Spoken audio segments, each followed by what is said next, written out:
आप देख रहे हैं दैनिक इंडिया टीवी न्यूज़, खबर सच्चाई की।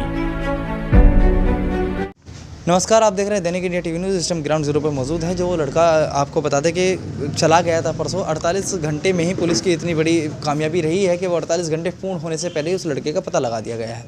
आज सुबह में ही उसके लड़के का पता लगा है। जैसे ही पता लगा, हम तुरंत आपको इस टाइम ग्राउंड जीरो पर जुड़े हुए हैं, उसके हम घर वालों से जुड़े हैं। तो जी, आपका नाम मैम? सीमा। तो आप जो लड़की की क्या लगती हैं? मम्मी। अच्छा, आप उनकी लड़के की माता लगती हैं। तो जैसे वो लड़का चला गया था तो उसकी क्या वजह रही थी, वो उसने बताया होगा आने के बाद?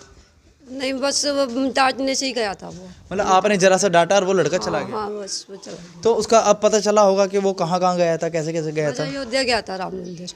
अयोध्या राम मंदिर में गया बस था। वहीं से तो अयोध्या राम मंदिर में वो घूमने के पर्पज से गया था या सिर्फ ऐसे गुस्से में चला गया था कि अब दोबारा आने नहीं नहीं? गया था। अच्छा, गुस्से में गया हाँ, था। गुस्से में गया था बस। तो जैसे भी उसका गुस्से का रीज़न क्या रहा? ऐसा तो कुछ रहा होगा जो गुस्से का नहीं, रीज़न? ऐसा तो कुछ नहीं, बस मैंने डांट दिया था, बस यही गुस्से में चला गया वो। मतलब डांटने पे वो लड़का हाँ, चला गया डांटने पे था। चला अच्छा, अब हमारे साथ उसके भाई जो जुड़ चुके हैं। तो जी, जैसे भी आपसे भी बात हुई होगी उसकी, तो आपको उसने कुछ बताया कि भाई मैं अयोध्या चला गया था गुस्से में, ऐसे भाई इतनी बात हुई थोड़ी, बाकी कोई दिक्कत तो नहीं। आपने उसे ये भी तो आपने ये कहा कि जैसे आपको कोई गुस्सा था या कुछ बातें, पहली बात तो आपकी उम्र नहीं है गुस्सा इतना करने की, घर में डांट भी देते हैं सब कुछ। तो जैसे भी गुस्सा रहा था तो एक बार तो हमसे भी बता देता, बड़े थे हम, ये इस बात को कहा आपने उनसे? हाँ, वो गुस्सा था, वो कहा था मैंने, उसमें मुझसे बता कर जाता जहाँ जाता है। तो अब जैसे वो आया है, अब जैसे वो मिला है, क्योंकि वो तो जाने के नाम से आया था, कि वापसी आने के नाम से नहीं आया था कि मैं वापसी नहीं आऊँगा। जैसे वो गया आया है, तो क्या उसके दिमाग में भी गुस्सा है या बिल्कुल वो गुस्सा शांत हो चुका है? कुछ नहीं है ये। अब बिल्कुल शांत, अब कोई दिक्कत तो नहीं कोई है? दिक्कत नहीं। अच्छा, जो जिस दुकान पे वो बैठते थे अक्सर जाके, तो हमारे साथ वो भी जुड़ चुके हैं। तो अब हम उनसे बात कराएंगे, जो पारस जी हैं उनके साथ जुड़ चुके थे।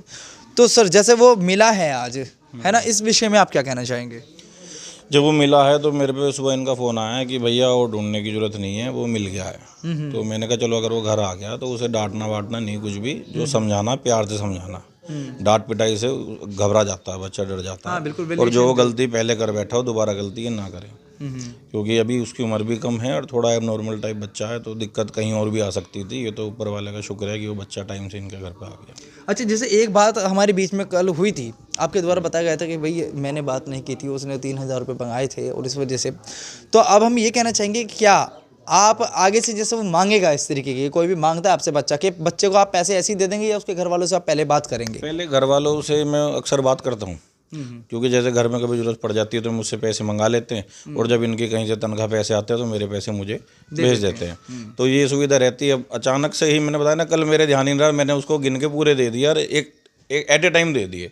वरना अक्सर जैसे कभी ये भी बोलता है कि भैया 2000, तो मैं कहता हूँ आज निकल लियो, शाम को ले लियो, दुकान बढ़ाते टाइम दे देंगे, इस टाइप से रहता है। लेकिन उस दिन नहीं रहा, मैंने कहा क्योंकि शादी ब्याह के सीज़न चल रहे हैं ना, तो हो सकता है घर में जरूरत हो, कपड़े लत्ते लाने हो, कुछ भी हो, तो इस तरीके से ये था। अब तो मैं उसको कहूँगा कि भाई पैसे पूछोगा तो काम तुम्हें घर वाले खुद ही कर देंगे। ऐसे होता है ना, जैसे अब कह दिया, आप कहते थे पहले मैं बात करके देता था, पूछता था ना, दे देता था। नहीं, जैसे घर वाले पूछते थे, फोन आया था। हाँ। तो अब हम यही पूछना चाहेंगे कि अब जैसे है, क्योंकि देखो मजबूरी तो हर किसी की हो जाती है। हाँ, अब यही तो है। अब तो अब तनख्वाह तो आनी थी। हाँ, कि अब ये चीज़ रहेगी कि पहले कि डायरेक्टली बच्चे से ना करके पहले उसके माता पिता से बात करी जाएगी, फिर उसके माता पिता के हाथ में दिया जाएगा, बच्चे के हाथ में। क्योंकि कभी कभी ऐसे भी हो जाता है, मैं आपको बता दूं, बच्चों को जब हम पैसे देने लग जाते हैं तो उनका माइंड डिवाइड हो जाता है पैसों को देख के। एक दिन वो विश्वास जमा के दे देते हैं घर वालों को, दूसरे दिन, तीसरे दिन वही सिचुएशन हो जाती है। तो यहाँ वो तो गनीमत ये रही कि हमारा प्रशासन इस तरीके का एक्टिव था। 48 घंटे पूर्ण होने से पहले उस लड़के को, बच्चे को ढूंढ लिया गया। नहीं तो अगर वो किसी गलत हाथ में लग जाता तो आज वो पता नहीं कहाँ होता। उसी बात का डर था। इस बात में आप प्रशासन का क्या कहना चाहेंगे, धन्यवाद करना चाहेंगे क्या? प्रशासन के लिए बहुत बहुत धन्यवाद। दरोगा जी, संदीप दरोगा जी या ऋषि दरोगा जी पूर्ण रूप से लगे रहे इसमें, पूरी मेहनत करी उन्होंने।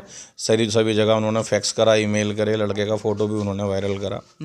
तो उन्होंने काफ़ी मेहनत करी है। और अयोध्या में वहाँ पे भी उन्होंने भेज दिया था उसका फोटो, वहीं के थाने में।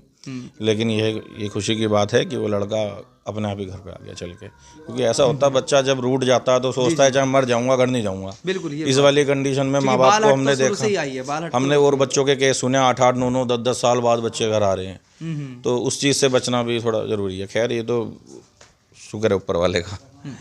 देखो, हम कहना चाहेंगे कि हमारी यूपी सरकार के लिए बहुत बड़ी ये बधाई का पात्र है कि 48 घंटे पूर्ण होने से पहले उन्होंने इतनी तरीके से काम किया कि वो लड़का यहाँ पर आ गया है।